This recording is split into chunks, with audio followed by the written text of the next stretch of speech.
A floresta tropical não é um lar, é um campo de batalha silencioso onde a única regra é a lei do mais forte. Hoje vamos mergulhar nesse cenário para responder a uma pergunta que é literalmente de vida ou morte.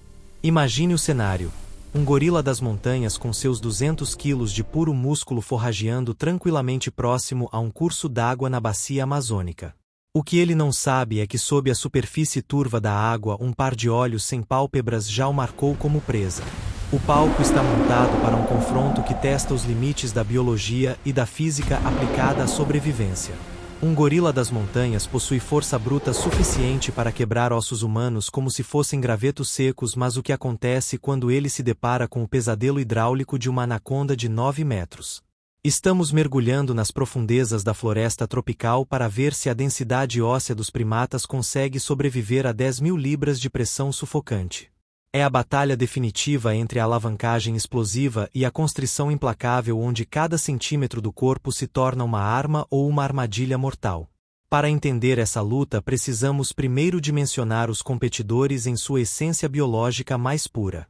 De um lado temos o primata, um mestre da força bruta e da inteligência tática forjada em milhões de anos de evolução entre as árvores. Do outro, a serpente, um predador de emboscada aperfeiçoado desde a era dos dinossauros.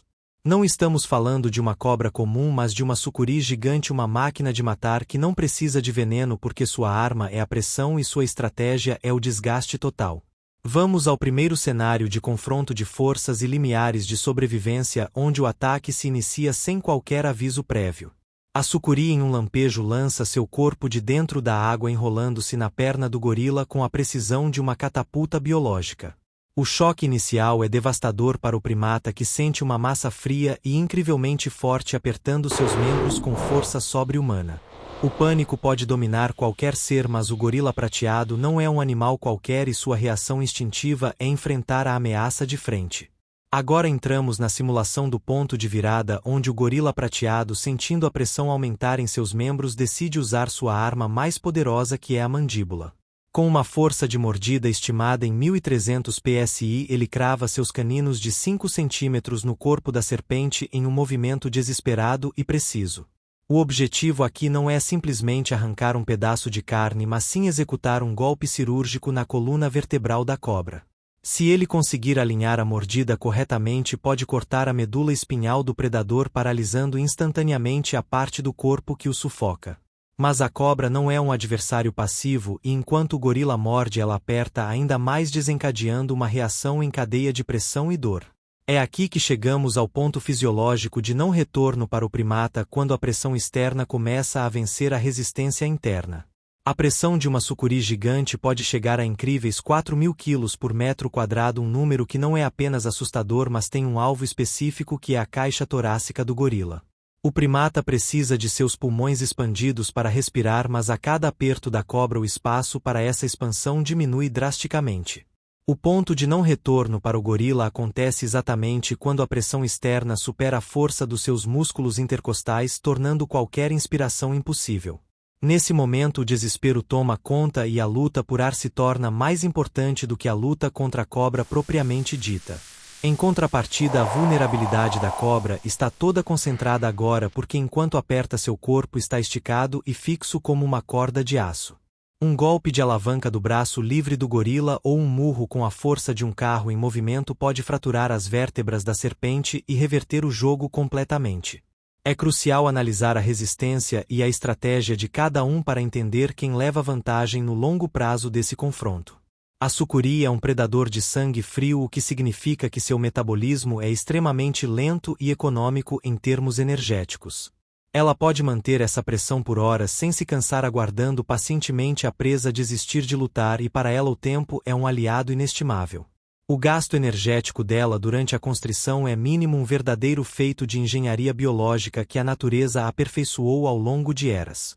Do outro lado temos o macaco em pânico, um animal de sangue quente com altíssimas demandas metabólicas de oxigênio que agora se encontram em risco extremo.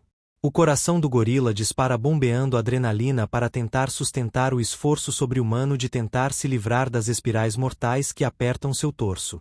Mas essa explosão de energia tem um preço altíssimo porque em poucos minutos, com os pulmões comprimidos e sem oxigênio novo, os músculos do primata começam a falhar devido à acidose láctica. O tanque de oxigênio está secando rapidamente e não há reposição possível. A lógica biológica inicial aponta para uma vantagem clara da serpente nesse cabo de guerra silencioso e implacável. Enquanto a cobra mantém a calma e a pressão constante, o gorila queima seu estoque de energia e oxigênio em um frenesi de força que só acelera seu próprio colapso. Se a mordida inicial não acertar o alvo certo ou se os braços do primata estiverem presos impedindo um golpe contundente, as chances de reversão diminuem a cada segundo que passa. O cenário parece sombrio para o primata, mas a luta está longe de terminar porque no próximo bloco vamos virar o jogo e analisar o outro lado dessa balança mortal. Até agora vimos a vantagem da emboscada e da resistência passiva da sucuri, mas e se o gorila tiver apenas um segundo de vantagem sobre o réptil? E se a cobra errar o bote ou se o primata perceber o ataque um instante antes do impacto? A disparidade de forças pode se inverter dramaticamente quando o cenário sai do controle da serpente e entra no domínio da força bruta do macaco. Se o gorila conseguir agarrar a cabeça da cobra antes que ela se enrosque completamente, a história muda de figura porque as mandíbulas do primata, capazes de esmagar concos, podem facilmente destruir o crânio frágil da anaconda.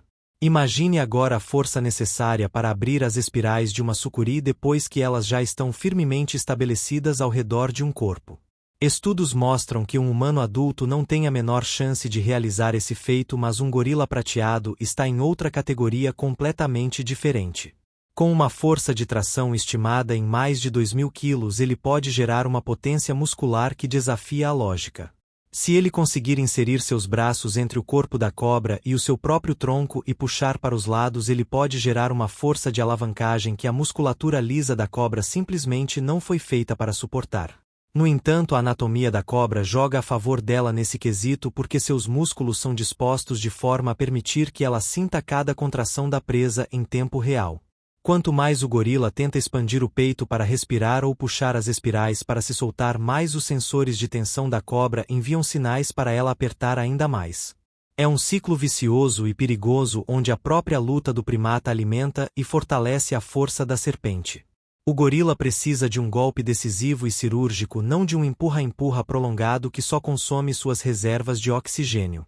Analisando a disparidade de ataques disponíveis para cada competidor, o primata tem um leque muito maior de opções ofensivas à sua disposição. Ele pode morder com força esmagadora, pode socar com potência devastadora, pode puxar, rasgar e até arremessar a cobra contra árvores se conseguir algum espaço. A cobra, por sua vez, tem apenas um movimento em seu repertório, que é apertar sem cessar. Mas a eficiência desse movimento único é tão brutal e tão aperfeiçoada pela evolução que muitas vezes é mais do que suficiente para vencer qualquer adversário, inclusive um gorila. Há um fator frequentemente ignorado nessa equação mortal, que é o ambiente onde o confronto provavelmente aconteceria. A luta muito provavelmente começaria perto da água, que é o habitat natural e o território da cobra onde ela se sente mais confiante. Se a sucuri conseguir puxar o gorila para dentro do rio, a vantagem dela se torna absoluta e incontestável. Na água, a alavancagem do primata é anulada pela falta de apoio para os pés e a cobra se move com muito mais facilidade e velocidade. O afogamento se soma à constrição, criando um cenário de múltiplas ameaças das quais é quase impossível escapar com vida. Se a lógica da pressão arterial for levada ao extremo nessa análise, o final é previsivelmente macabro para o lado do primata.